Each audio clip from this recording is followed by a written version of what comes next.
Hey guys, what is up? It's Dusty here, and welcome back to another crypto video. And I just had one of the best trades I have ever made in my life. Literally, I just opened a position on XRP at about 146, and ever since I opened it, the price just kept going up and up and up and up and up, and I still have this position open right now over on my phone because, of course, as I said, the computer right now doesn't have proper internet for some reason in the hotel here in Dubai.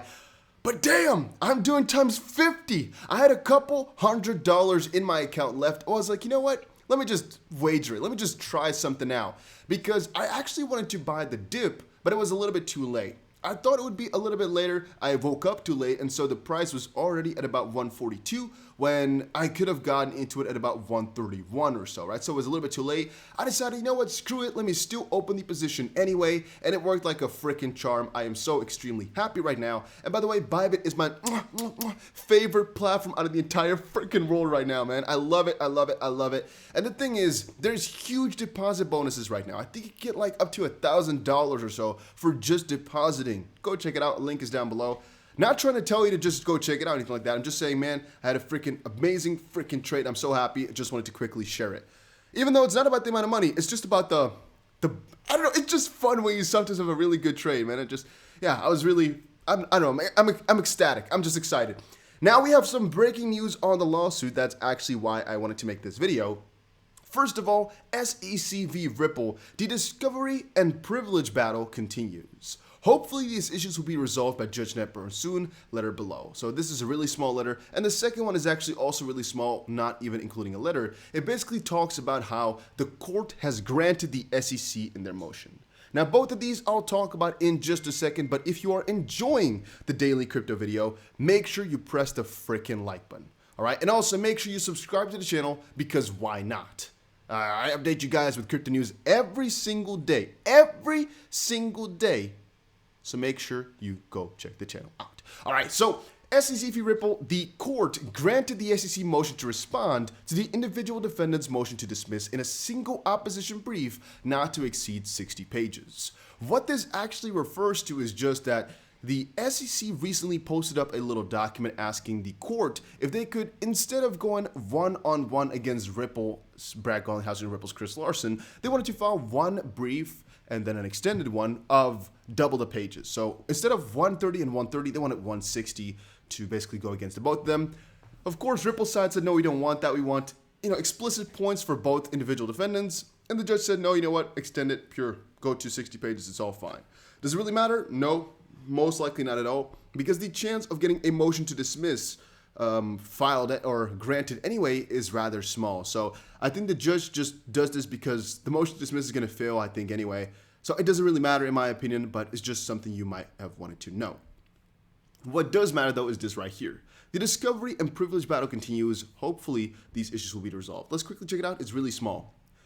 Judge Netburn, rewrite on behalf of defendants Ripple Labs, Brad Garlinghouse, and Chris Larsen to respectfully request that the court enter an order removing from the case file two exhibits, ECF NOS 141 and ECF 1412, that defendants previously filed under seal in connection with their letters dated April 28th. After we filed these two exhibits, the SEC asserted that they were privileged and had been inadvertently produced, asking that defendants destroy all copies of the exhibits pursuant to the paragraph 30 of the protective order in this case. We accordingly make this request to avoid any non-compliance with our obligations under the protective order. To be clear, defendants do not agree with the SEC's assertion of privilege, which is baseless, and by making this request, we are not conceding the validity of that assertion. Moreover, we note that defendants requested last week that the SEC produce redacted versions of these documents as replacements to be filed with the court, but the SEC has thus far failed to do so without explanation. There's actually one sneaky little point. He's just saying, you know what, we're going to go play by your game, SEC, but we don't agree with you, and in the end, it's not going to matter because you had to give us the documents anyway, which you haven't done just quite yet, so do it then. And the reason I think it's sneaky is because it's kind of a jab at the SEC for, again, kind of lying or not sending their documents properly. This is not the first time, not the second time, not the third time. They just keep sending half-assed documents, in the sense that they keep saying, you know what, we'll send this amount, and then they underperform, and that keeps going on for a little while right now. Ripple has come back on that a ton of times already in this lawsuit, but the SEC keeps underperforming every single time. And it kind of feels as if they're doing it deliberately. I must say they are, because we know they are.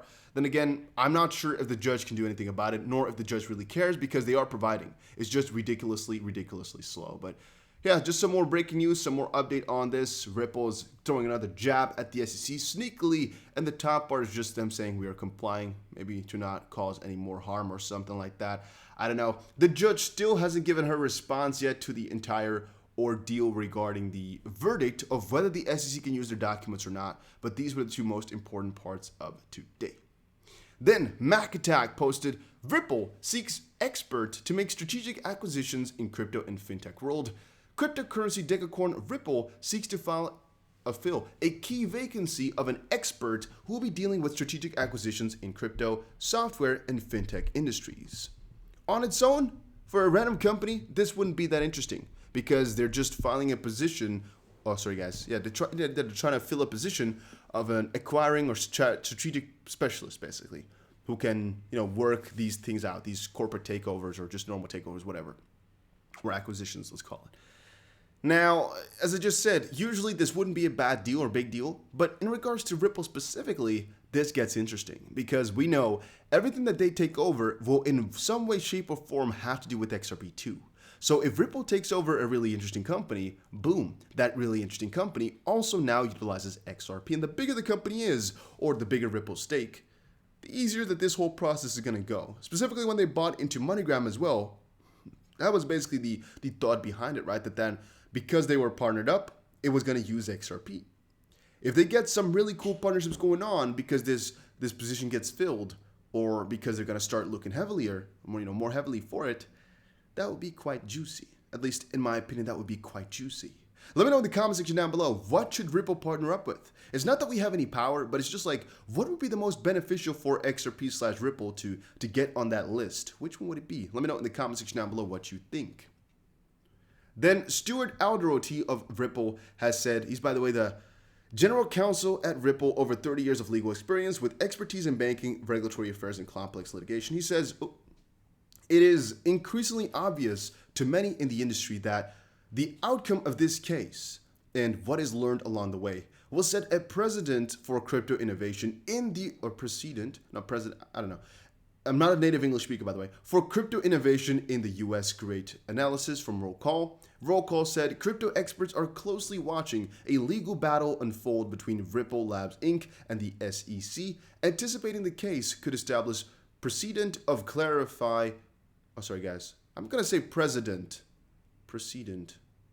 Precedent sounds more appropriate, but precedent is more how I would pronounce it. Let's go for that one. Precedent and clarify the regulatory landscape for digital coin offerings. Massimo here says, as a former regulator, I am disappointed to see the SEC wait so many years after the introduction of a product to launch an enforcement action, end quote. When people like Clayton and Hinman are as corrupt as they are, one has to doubt the timing of such lawsuit. I wouldn't agree with the second part. I would just say, why? I just question why, and was it smart for them to do it this way? I still do not know as of this point if it was or if it wasn't. I really don't know.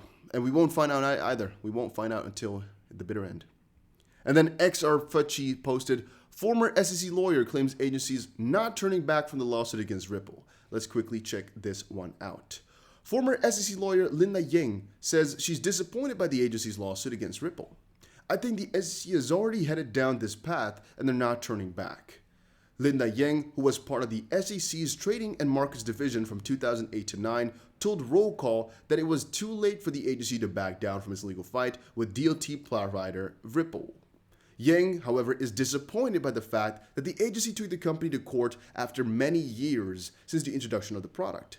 Channeling the defense's argument, she believes that it's taken a toll on the regulator's credibility. She further states the former SEC chairman Jay Clayton, bringing an enforcement action as his final act before leaving the agency, made the decision seem political. And I would agree with all of that, right? He does it the day before leaving, meaning he does not want to follow this up. He just wanted to do it before going out there. And that really makes you question why. I keep saying that. I'm not saying it's corrupt. I'm not saying it's necessarily a bad thing, but it does bring up question because why are they doing it this way? Another one would be, and this is definitely something you're going to have to think about for yourself, why are the SEC's verdicts on things not public? Wouldn't the most logic thing be if the SEC, the Securities and Exchange Commission in the US, just made their verdict on Bitcoin and Ethereum public and their thought process about it too? But even if they were to close down their thought process, then make the end announcement basically just public, completely public. Like, hey, this is exactly the rule book which we had for Bitcoin and Ethereum. So if you live by these rules, you're definitely in the clear. However, if there's any slight deviances, of course, mind you that we will have to look at an individual basis, but this was at least how it went for Bitcoin and Ether. And because theoretically speaking, if they saw something slip through the fingers there, or they didn't, properly regulate something regarding Bitcoin or Ether, they don't have to do it necessarily for other cryptos too, right? You can't just let one slip and then the other one you're like, no, that can't go. You're gonna either have to be consistent or not at all. I'm a little bit afraid what that ticking sound is. I'm wondering if I put my cables regarding the chargers properly in. We're gonna have to check that out after this video. No, but yeah, maybe I should check it out right now. You know what, guys?